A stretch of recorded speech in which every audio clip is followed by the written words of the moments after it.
Oke, assalamualaikum sobat desa. Terima kasih telah kembali ke channel ini.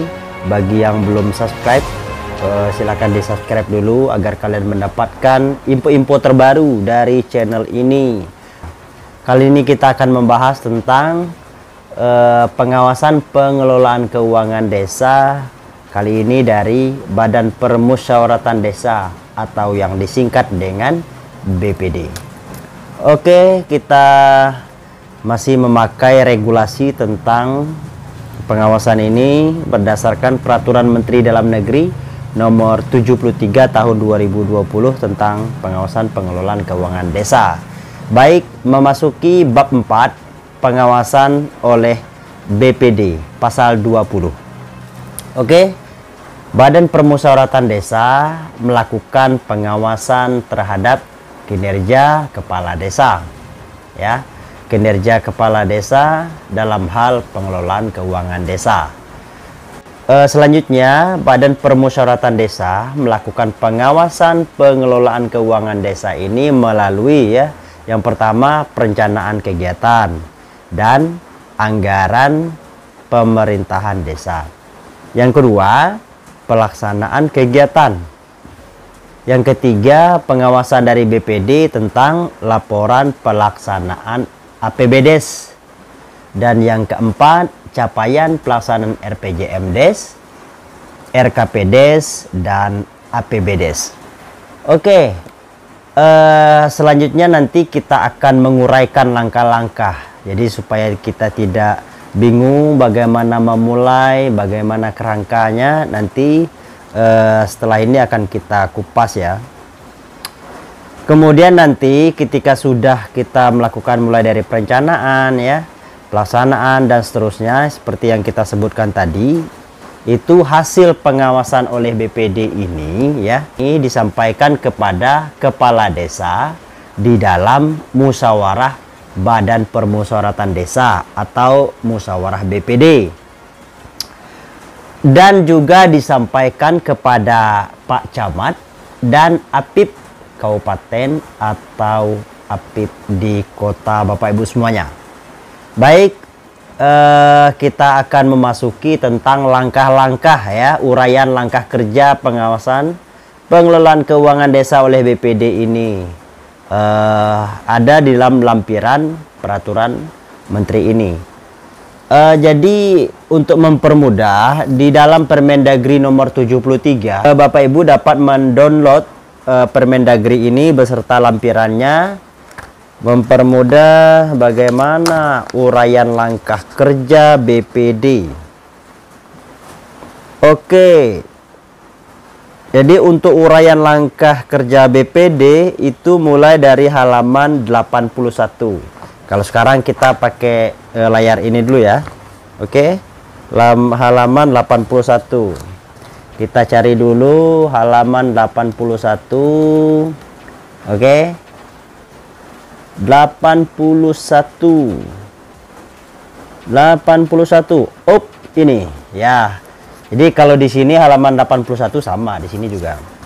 Sahabat-sahabat, Bapak Ibu semuanya dapat lihat dulu di sini. Nanti saya tampilkan di layar ini, screen layar pada video ini. Oke. Oke, pada bagian kelima, pengawasan oleh BPD. Yang pertama, perencanaan kegiatan dan anggaran pemerintahan desa yang kita sebutkan tadi. Nomor 1, pengawasan kegiatan penyusunan RPJMdes, ya. Langkah kerjanya gimana? Wah, ini nih, ada nomor indikator, ada pemenuhannya, terlaksana atau terrealisasi tidak. Kemudian yang terakhir ada kolom catatan. Pertama, indikator masukan. Ada nggak desa memiliki salinan dokumen RPJMD atau Renstra perangkat daerah? Kalau iya ada, bilang iya. Kalau tidak, bilang tidak. Catat di sini. Kemudian desa memiliki dokumen RPJMD. Silakan dicoret ataukah ditanda silang ataukah checklist. Kondisi di desa-desa tentu berbeda-beda, ya. Kemudian proses, apakah Pak Kades itu paham tentang alur penyusunan? ya atau tidak. Membentuk dan menetapkan tim penyusun, ya atau tidak ada. Melakukan pembinaan terhadap pengkajian keadaan desa, kalau ada bilang iya, kalau tidak ada coret. Oke. Menghadiri atau tidak. Begitu juga yang kelimanya, memantau dan menghadiri rapat-rapat penyusunan rancangan. Ya, kemudian hadir atau tidak kegiatan musyawarah desa, ya. Kemudian memimpin perencanaan. Oh, di sini dapat Bapak Ibu semuanya. Kemudian RKP. Di RKP juga ada, ya. Desa punya perdes tentang kewenangan desa.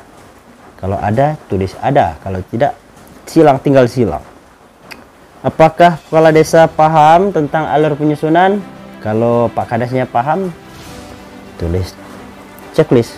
Oke. Ya, memantau penyusunan RKP. Kalau iya, tulis iya. Kalau tidak, apakah Pak Kades memberikan dukungan fasilitasi penyelenggaraan musyawarah desa? Nah, jadi menghadiri kegiatan musdes, melakukan evaluasi verifikasi rancangan RKP, memimpin penyelenggaraan musrenbang, melakukan verifikasi rancangan akhir RKP, ya atau tidak, tinggal dijawab di situ, ya.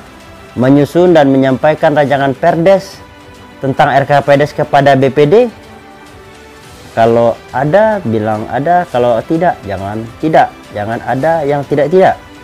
Kemudian membahas dan menyepakati rancangan perdes RKPdes bersama BPD. Kalau ada, tulis ada. Kemudian setelah dibahas, apakah menetapkan perdes tentang RKP? Nah, tinggal dijawab di ujung, ya. Menyampaikan perdes RKP kepada bupati atau camat. Kemudian sosialisasi, publikasi RKP kepada masyarakat. 15, ataukah ada perubahan, ya, dilakukan melalui musyawarah perencanaan pembangunan desa khusus kalau ada perubahan. Oke. Kemudian indikator hasil.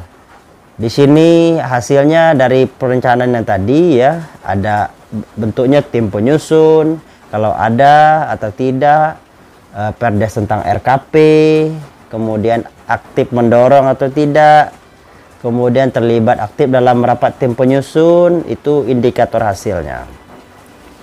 Kemudian di dalam APBDes, apakah desa memiliki salinan perda tentang pengelolaan keuangan desa? Tinggal ditulis, jawab ujungnya.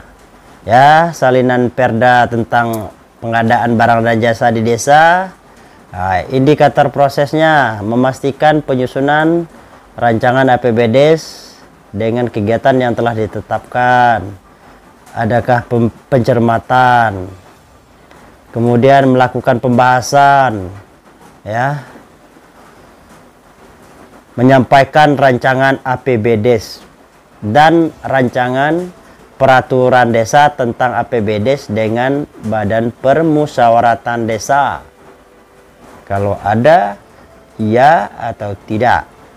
Kemudian melakukan pembahasan dan penyepakatan rancangan perdes tentang APBDes dengan BPD, ya atau tidak. Kemudian menyampaikan rancangan perdes tentang APBDes itu hasil pembahasan, ya, hasil pembahasan dengan BPD kepada bupati melalui camat untuk dievaluasi. Kemudian melakukan tindak lanjut hasil evaluasi camat. Kalau ada evaluasi dari camat, apakah ditindaklanjuti, ya atau tidak. Melakukan penetapan perdes tentang APBDes sesuai dengan hasil evaluasi camat.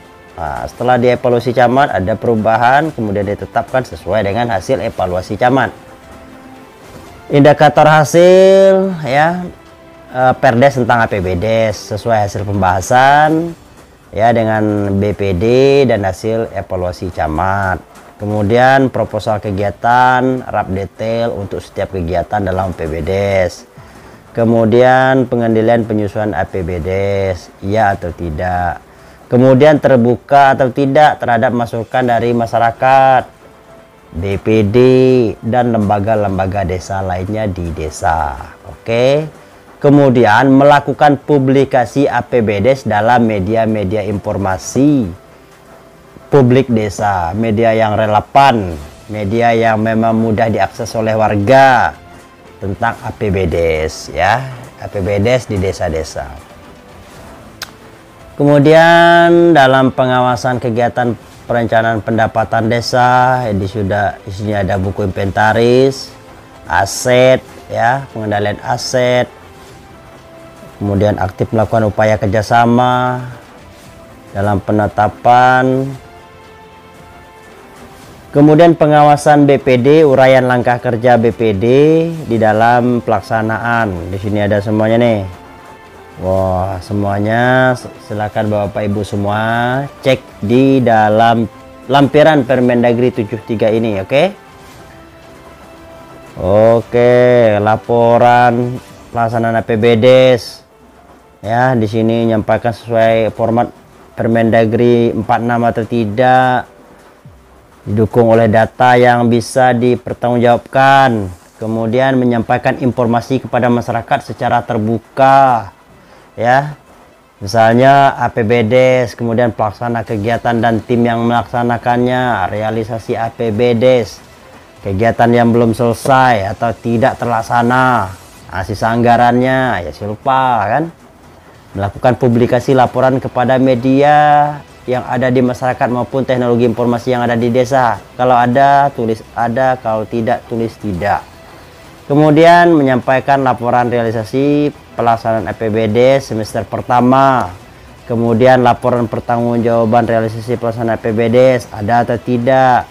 Kemudian menyampaikan laporan hasil penanganan masalah kalau ada pengaduan-pengaduan dari masyarakat.